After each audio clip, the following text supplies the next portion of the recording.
So let's talk about grieving in the Nigerian way. Because when somebody loses somebody, they'll tell you, oh, God sees all things. God knows it is well. That's our usual statement. It is well, you know, and we start with praises. We come to the house. And I remember going to a family where they lost a child, and we had accompanied some ministers to go there, and they went there and they started singing, and the woman just walked away. She left. And it wasn't because she wasn't a Christian, but at that moment, she had a lot of questions. And it was many years after that she was telling us that she was just very angry at God at that time. You know, she was a woman of God, but she had lost a child. They had stabbed her child. Oh, wow. And she didn't understand you coming to her house and be praising God. And so she didn't want to hear it. She didn't want to hear it as well. She didn't want to hear, though God sees all things. God, before he was born, God knew this was going to happen. She didn't want to hear that. So she left angrily and told everyone to just leave her house. Although her husband was very kind enough to stay back. But it was many years after which she now had to tell. So in that situation, because we're a religious country, and the only way we know how to help somebody who is grieving is to believe that God is Kabiorisi. You can't question God. So how would you advise a grief coach? What approach would you advise us to take better? So thank you very much for that question. So one of the things that I would advise when it comes to the Nigerian culture, where of course, you know, God is all supreme, is that, because we all have questions, you know, actually when you lose someone, there's that question like, did God love someone? Did God love that person any less by letting that person die? I had a client I worked with whose husband passed away when her son was about 6 months old, and she had said to me and said, even if, because the person was actually a Nigerian, and said to me, like, even if God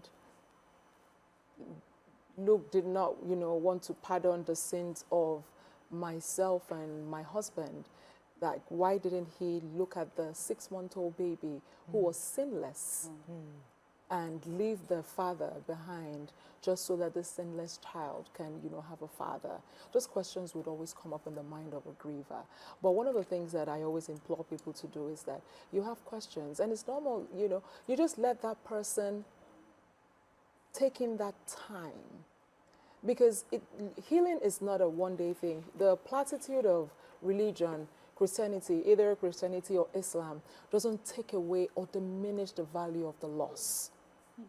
So you going to that person to give that platitude of, you know, it is well, God takes, God gives, God takes. We say it as Africans, we say it as Nigerians, but understand that that person at that point in time might not really appreciate what you're saying. But because the Nigerian culture, we believe, you know, in the all supreme, just saying it is okay. But saying it, understanding that that person might not be in a place to accept those things. So don't feel bad when and that person walks away in annoyance as like, did God love me any less? Or loves you much more than he loves me, and your child is still alive while mine is dead. So what I hear you say, sorry, not a question really, just to highlight what you've said, is in understanding grief as well, be ready to give them grace to even just not accept you, or want to be with you, or want to see you. Give them that time. You have taken the winds out of my sail, because what I always say is show compassion, show grace, knowing that this person is passing through a lot. So however the person reacts to you, don't feel offended. So there's a place of love in people coming around you. I swear to God, I have seen somebody grieving the loss of a child. Her sister came, and she started a gist from childhood, and we were able to get her to laugh. So she just came, everybody else, we were all there, we were just talking trash. And, you know, helping her grieve more. And the sister came and looked at her and said, you remember that time when we did for that street for this? And she busted out from tears to laughter. So there's always that place of love of that abnormal person who is not grieving, who is not saying, you know, who does not want to do that. How do you... But is that a placeholder, do you think? Because I know somebody where she wants to, so instead of her to grieve, They took her mind to something else. But the truth is that when she's alone, because No, somebody else would, too. no, that's what her sister knew we do done all of that. Also that. Just to remind her to we're rest here. from the grieving. Yeah, take a break. Yeah, you know, take a some break. people don't even remember to eat, function. that healthy? To add to what she just said, love and loss can coexist.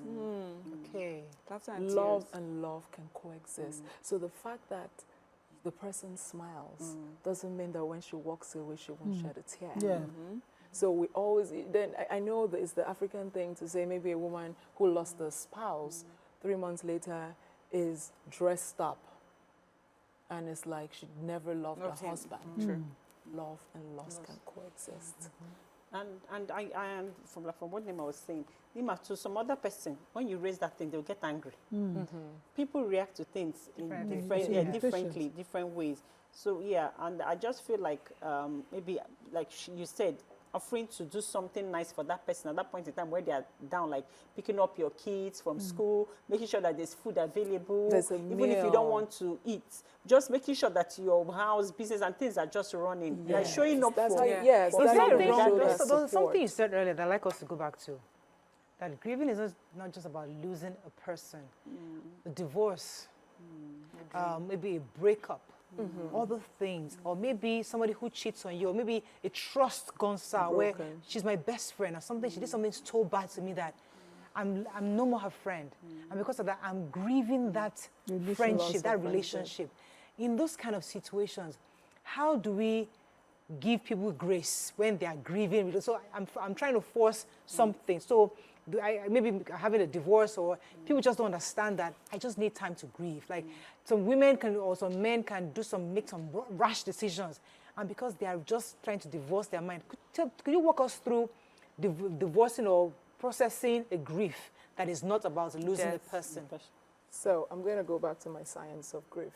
So when you suffer a loss, the brain has dopamine. Dopamine is our happy hormones. There's a disruption in your happy hormones. And it's the same way where someone who's addicted to something that, something that makes that person happy. I tell people I'm addicted to Dr. Pepper. Dr. Pepper makes me happy. So Sugar. when you take Dr. Pepper away from me, Oh no. it disrupts my dopamine system. Okay. And when it disrupts my dopamine system, there's that feeling of emptiness, feeling of despair, up until Wow. that is reset. Wow. So just the way whatever it is you're addicted to, is taken away from you. Your dopamine reacts to loss the way it reacts to me stop taking Dr. Pepper. I haven't taken Dr. Pepper since I came to Nigeria. Is that Dr. Pepper? They don't do it anymore. No, now. well, Back in the day. but you can find in some shops, definitely. But I think I found my new addiction, Tim. The only thing that I can drink is Tim right now. So in that instance, understand that there's a disruption in the person's dopamine system. So there's that feeling. So let it reset itself, and it could take time. Okay. So there's that science, the brain. There's a workings in the I have brain. one last question. Though. So if you were, because patience is involved in this thing. If you love someone, they are grieving, you just wait till they pass each stage, But some people never get out. For instance, somebody has lost her husband, she has 5 kids, she's refused to function. How long before you give tough love? Grief. Because she just might never get back to her kids. So I want to tell you something from my personal experience. Like, I have suffered multiple losses, and that's actually what has prompted me to do what I do today, is that grief changes a person. Someone who has experienced grief can never be the same again. So show grace. There's never, healing doesn't have a timeline. And one thing, healing doesn't take a linear path.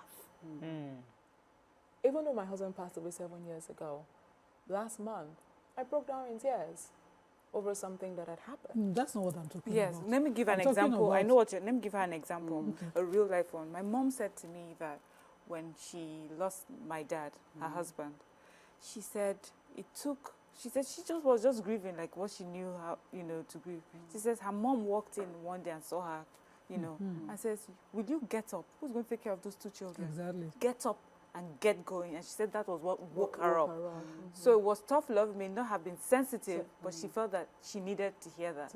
Yeah, So sometimes. Yeah, sometimes. And that's when you seek help. When, you know, you see that person, you know, that gift of love that you've been given, then you realize that person actually does need help. Because sometimes that tough love might seem offensive. And, well, thankfully it worked for your mom, but it may not work the same way for someone else because it's not a one-size-fits-all. So if you have a friend who you feel like, you know, there's a lot suffering from you grieving, that's when I think you need some help. Because some people might commit suicide, say that I'm not good enough to be for these kids. I'm not strong enough to be with the children. So that's when you realize something like that, that's when you help the person seek help from a professional. And you know what I'm learning from that as well is don't be in a hurry to be the one giving advice. Always, thank you. If it was an auntie or a sister that had said that, maybe she would not have responded. responded. She might have been offended. So for me, I think when you say compassion, it covers everything. So if you go there, you being compassionate, and I feel that the intention behind it would show. Yes, and I also think that, you know, we keep using that word tough love. Tough love can also come at soft love, where you sit someone down and explain to them why. It mustn't be like the way the tough love works for your mom when they say, get up there. It's not coming from an untrusted person. I think we should not try to negativize it. Sorry, Amaka. It's tough love. That's what it is. It can't be soft love. See, if I love, Nima, there's a way I would Nima, talk. let me land my thoughts you now. Okay. Yes. What I'm trying to say is that you can also, some people also deal with you explaining, sitting them down and explaining these are the benefits of this thing. If you do this, if you don't do this, this might cost you that you're not working, you might lose your house and things. It must not be about, you say tough love, shouting or whatever. Someone can also sit you down and explain the reasons why. So we are saying the same thing. The tough love is that you can shout at it and you can say it. But what I'm even hearing finally is that tough love, there's a place for tough love. Because if you say it's soft, she just might not wake up. No, and in giving that tough love, be compassionate. Exactly. So I think what surrounds and encompasses helping someone through grief is compassion and grace. Thank you very much, Udak. I think that's all we can take on this segment. It was a pleasure having you on the show to learn more about grief. We're speaking with a psychiatric mental health nurse practitioner and a grief coach, Udak Ukpong. Well, thank you so much. Thank you very much for having me. Thank you. That is all we can take on today's show. See you again tomorrow. Bye for now.